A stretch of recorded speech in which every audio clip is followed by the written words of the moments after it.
My name is Zion Hale. I'm 37 years old. And for most of my adult life, I believed in one simple truth.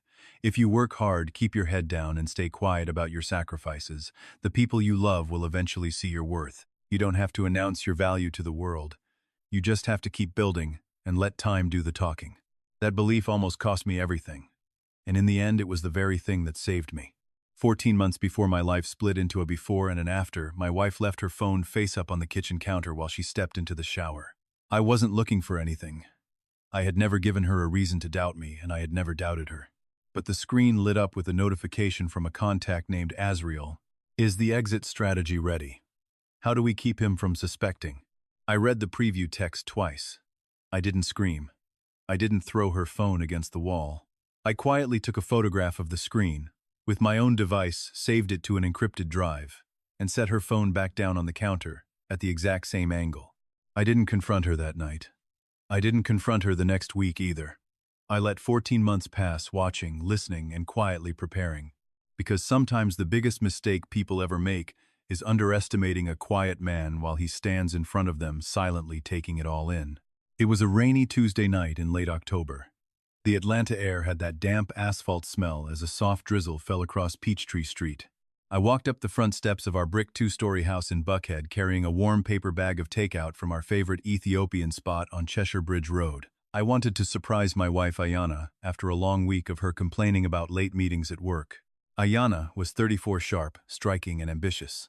She worked as a marketing manager at a prominent firm downtown and always dressed as if she were one promotion away from being featured on the cover of a magazine. I loved her deeply. For 5 years, I paid every cent of the mortgage on that Buckhead house. I worked long hours as a project manager for a commercial construction company, taking on sawdust, sweat, and dirty boots so she could live comfortably. When her mother, Kiara, was diagnosed with stage 2 breast cancer 3 years into our marriage, I quietly arranged through a hospital administrator to set up an anonymous fund to cover her $90,000 medical treatment in full. I did it through a third-party trust, so Kiara would never feel indebted to me or bear the weight of owing her son-in-law a dime. For 2 years, Kiara sat across from me at holiday dinners, praising God for the anonymous angel who saved her life, never once realizing the man passing her the mashed potatoes was the one who signed the checks. As I reached the porch that Tuesday night, the front door swung open before I could even slide my key into the lock. Ayana stood in the entryway, dressed in a sleek charcoal coat, her handbag slung over her shoulder. Behind her stood her mother, Kiara, arms crossed tightly over her chest with the smug expression of a woman who had been rehearsing a moment in her head for years and was finally getting to see it play out. And standing right beside them was a man in a tailored slate-gray suit, Azriel Reed, Ayana's direct supervisor from her marketing firm. Ayana looked me dead in the eye, her voice cold and rehearsed. "Zion, your place in this house is over." I stood there on the porch, the warm takeout bag growing damp against my chest. "Ayana, what is this?" Kiara stepped forward, her chin tilted up. "You should be grateful we're letting you leave with your dignity, Zion. You're a blue-collar worker with no real ambition. Azriel is a man with a real future. Pack your duffel bag and get out." I looked at Kiara, rainwater dripping from the brim of my jacket down my collar. "Dignity," I said quietly. "You just closed the door on me while I'm standing in the pouring rain." Kiara didn't answer. She simply reached out, grabbed the heavy brass handle, and slammed the front door in my face. The deadbolt clicked into place with a sharp final sound that echoed through the quiet street. I stood alone in the dark, the rain pouring down around me. I set the warm food on the porch bench, walked down to my work truck, and loaded my toolboxes and a single duffel bag into the back. As I sat in the cab of my truck watching the warm yellow light spilling from the curtained windows of the house I had maintained for 5 years, I whispered to the empty air, "You just made the biggest mistake of your lives, and you don't even know it yet." They thought they had just thrown out a penniless construction guy with nowhere to go. They had no idea who was actually standing on that porch.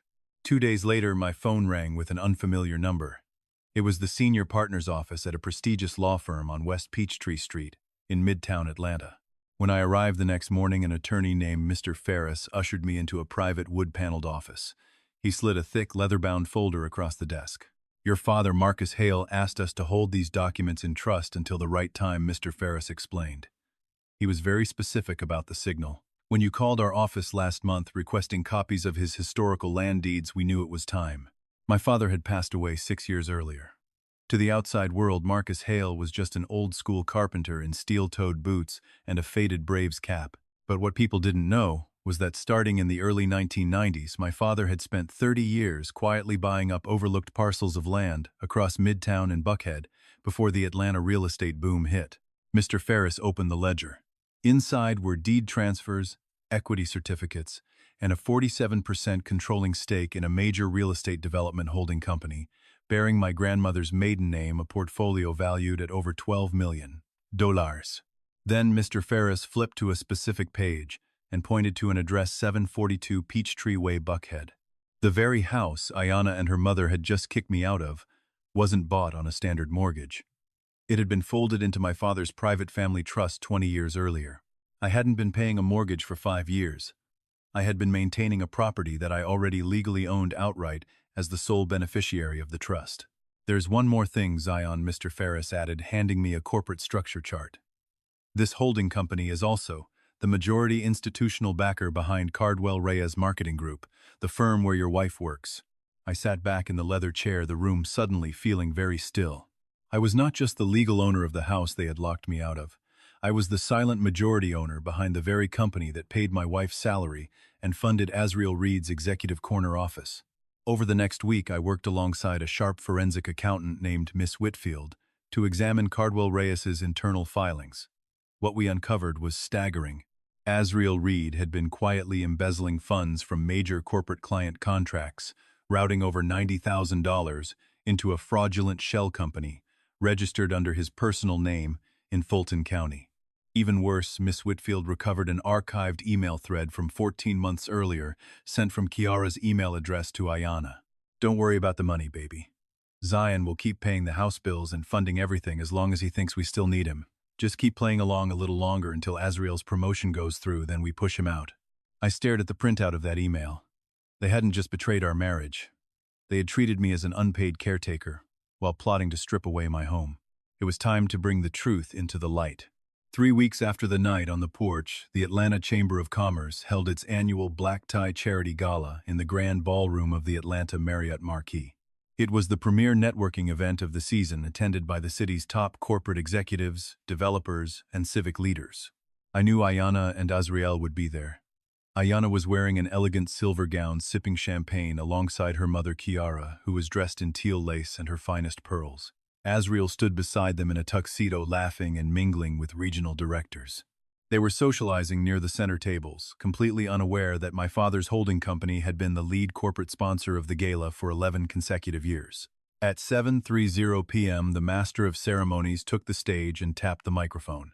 "Ladies and gentlemen, before we present tonight's awards, we would like to recognize this year's lead benefactor, a donor who has contributed $2.5 million toward housing initiative grants for working families across Atlanta, and who has requested to reveal his identity tonight."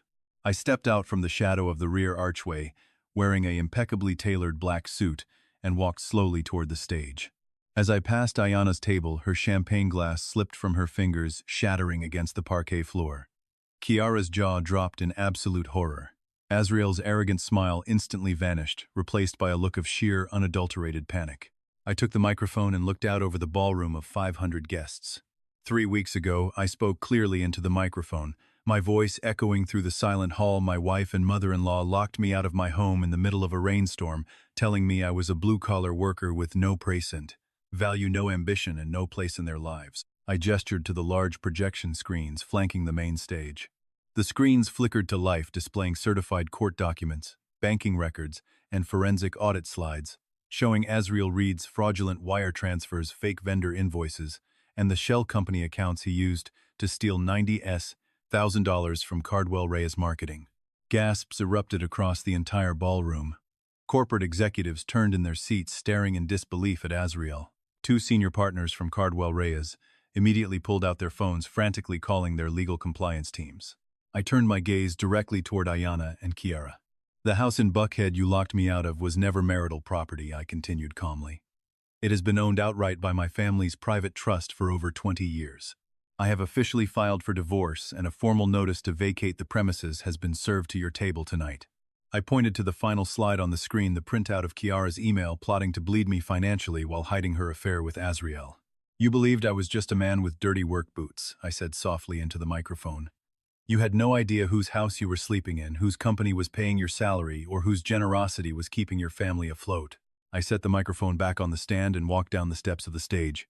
The ballroom was dead silent, except for the frantic murmurs of corporate board members. As I walked past Ayana's table, she reached out her hands, shaking tears streaming down her face. Zion. Please, she sobbed, her voice cracking. I didn't know. I'm so sorry. I paused for a brief moment, looking down at her with a calm, steady gaze.